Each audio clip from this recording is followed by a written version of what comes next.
76% of CSI's incoming freshmen are Magic Valley kids. If we execute on our high school senior boot initiative, the majority of students on campus will already have their J boots, year after year after year. The power of sport and music. The power of sport is why we also have partnerships with Boise State, University of Wyoming, and College of Idaho. Go Yokes. The power of music is why we have Nashville Nights and Phil Vassar here. Sport and music have an amazing platform to get our message out to the world. Tonight, I want to share the real why behind our CSI Athletics initiative. While 76% of students are from the Magic Valley, only 9% of CSI athletes come locally.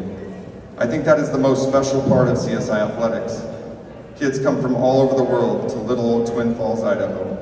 In my first year at CSI, we had kids from Africa, Belarus, California, Arizona, Idaho, Nevada, Las Vegas, Oregon, Louisiana, and Alabama. And that was just basketball. How cool is that? That is unless you don't know what you're coming into.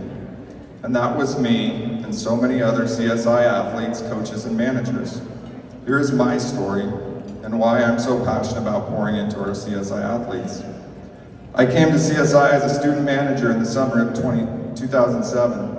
That transition from being a former player to manager, along with adapting to a new community, college, and culture was rough. As I returned for fall semester, I was in a tough spot. I hated school, didn't have purpose, broke up with a girlfriend, and overall was in a horrible spot. One night, I told myself life wasn't worth it. I thought to myself that it wouldn't matter if I was here, that nobody would care. Yes, I told myself all of those things. It got so bad that night, I contemplated driving to the bridge. I called a few folks that night, but they either didn't answer or I didn't share where I was really at. At that point, I had really lost hope. I told myself one more call. So I called Tim and Jennifer McKinney, who are dear family friends. Jennifer answered, and while I tried to mask it, she immediately knew something was off. Late at night, she took time, she slowed down, she listened, and she asked if I was okay. I told her I wasn't, and she sat on the phone with me. I obviously didn't know it at the time, but she created a boot check moment for me when I needed it most. After getting me in a better spot, I went to bed that night with the weight of the world lifted. The next morning, Jennifer called me and held me accountable to making a plan. We did just that. I met with Coach Perry, who helped me get some help with my job, enrolled in some new classes that spoke to me, and really became a trusted mentor at that point. I flourished from there and committed to myself I would never go back to that spot.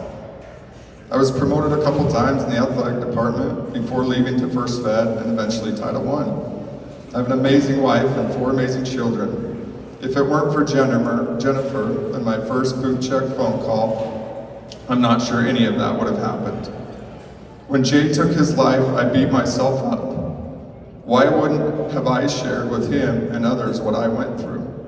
How did I not see what he was going through when I went through it myself? The answer is, it's hard. It's been 17 years since the phone call to Jennifer, and this is the first time I'm sharing. My wife didn't know until a few days. My family is hearing this for the first time right now. For those here tonight, we have to break the stigma, and we have to make significant change. Men, we are 4 times more likely to take our lives. We have to change that. To the CSI board, faculty and staff, students, coaches, athletes, and especially all you student managers out there, I just want to say thank you. Thank you for allowing us to be on campus. Thank you for allowing us to partner with CSI. And thank you for letting me share why I'm so passionate about our CSI Athletics initiative. As long as CSI leadership, coaches, and players feel like you are getting value from the Jae Foundation, we will keep pouring our hearts and souls into this group of kids. It's good to be home on campus tonight. Thank you.